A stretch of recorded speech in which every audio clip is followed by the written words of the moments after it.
Welcome back to the Sports Source. This segment brought to you by Daniel Hood Roofing. Folks, if you are looking to put a quality roof on your home, look no further than Daniel Hood Roofing. If you're looking for new guttering, look no further than Daniel Hood Roofing. If you simply need roof repairs, look no further than Daniel Hood Roofing. And if your insurance company has told you, yeah, we can't cover that, we're not going to cover that, check with Daniel Hood Roofing Company. The number of people they have taken care of and helped on that front, Bob Hodge. 3. There you go. At my mother's house. There you go. 3. Just in his, but the number of people they have helped, and let me tell you, I'll get texts and emails from Daniel excited because someone has cried in their living room because they were able to get help they didn't expect to get. That's what you're dealing with when you deal with Daniel Hood Roofing. He'll take care of you, I promise you. DanielHoodRoofing.com. Call them this week. Call them today. The operators are standing by. Okay. Take a look here at Vol Hoops departures, and I had to remake this graphic at about 10:30 this morning. Kennedy Chandler to the NBA early as expected. You got 3 other transfers that, we thought Bailey would go. The middle ones didn't really know, but those guys weren't huge impact players. Fulkerson graduated. I also had old age up there. Brandon Huntley Hatfield, the transfer, there were some rumors about that. Yeah. We wondered during the season, you've got this big 5-star guy and you're not playing him. Is this going to haunt you? We get to the end of the year and I make the point when we're talking about why aren't you winning championships? Well, maybe because you're focused on this long-term growth and we're going to do him the right way, and by the time he's a junior, he'll be ready, and by the time he's a senior, he'll be even more ready. Would you be better off saying, hey, this is the guy I'm going to need in March. You're going to play now and you're going to learn on the floor. Whether you're practicing right or not, I'll just kick your butt, but you're going to play.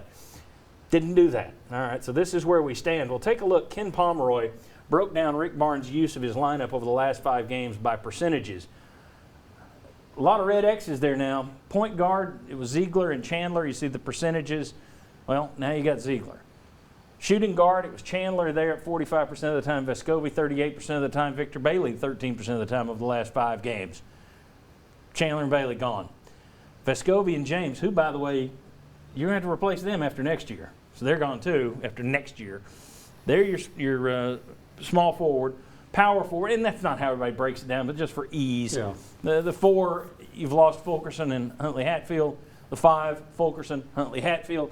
It's a lot of X's there. Gentlemen, your thoughts on the turnover on this roster. And again, we were going to look at what ESPN's projecting. They had them number 14 in the country, saying, boy, when your offense goes south at times and then you lose a guy like Chandler, you're going to have to do some work. The Athletic and Seth Davis had them 24th in the nation, saying Barnes is going to have to do some work in the transfer portal to get this team to compete for an SEC title again. That was before Huntley Hatfield.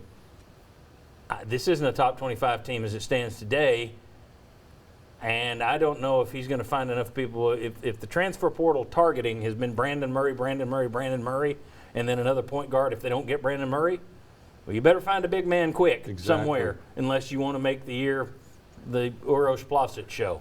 No offense to that kid. Don't know if he's going to carry you through the year. Adu will have to take a step forward as well, but you need bodies. Thoughts? Well, I think it changes the conversation in terms of what a lot of people were saying that this Tennessee team would be better next year. I mean, we've taken those calls on the sports. There's no way you can lose Kennedy Chandler and be better next year. Yeah, and crazy. And part of that is the trust and excitement for B.J. Edwards. He is a bigger guard. Maybe doesn't have the speed and explosiveness of a Kennedy Chandler, which is so elite, but he can do a lot of things.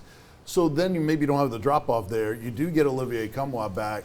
But I think losing Brandon Huntley Hatfield hurts because you expected a development in year 2 with him, and you're not going to get that. Now, Jonas Adu, he not only needs to improve his offensive game even more than Brandon Huntley Hatfield, but he's got to improve that body too because he can get pushed around a little bit. So there are a lot more questions. Losing Huntley Hatfield is a big loss. You get Olivier Nkamhoua back, but still – Huntley Hatfield had the highest ceiling of all your inside guys, and you wasted it, and he's leaving. Well, you would hope that there's a chance to come back, but I don't think that's true. John, you know that I got the text about an hour before the show. We get those sometimes. I didn't think it was true. And then I also heard that don't be surprised if LSU is in the mix because everybody's left there. It's you wanna about play minutes them, and it's about starting. And you would, I think it was about getting into the game, and then when you came out of the game, you didn't see the court again often enough. And- Yeah, Yeah, you it's- started and then didn't play anymore. Right. Absolutely. It's not the starting. It's they didn't trust him in critical moments and then to close out games. And the last thing I'd say, John, to your point, this is a Yeah. kick in the teeth because these kids aren't looking about 3 or 4 years. They're looking at trying to get in the NBA. Right. And you don't impress an NBA scout sitting on the bench. I tell you what, let's take a break right here. We're going to carry this over. The next segment, we were going to do something comparing Lady Vols, and the rebuild versus what's established. Well, now Tennessee basketball, this team anyway, isn't established.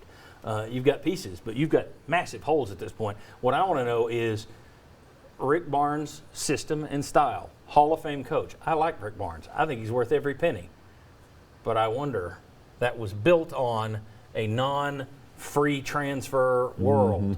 Does his system still work in this world? Let's discuss that next. Going back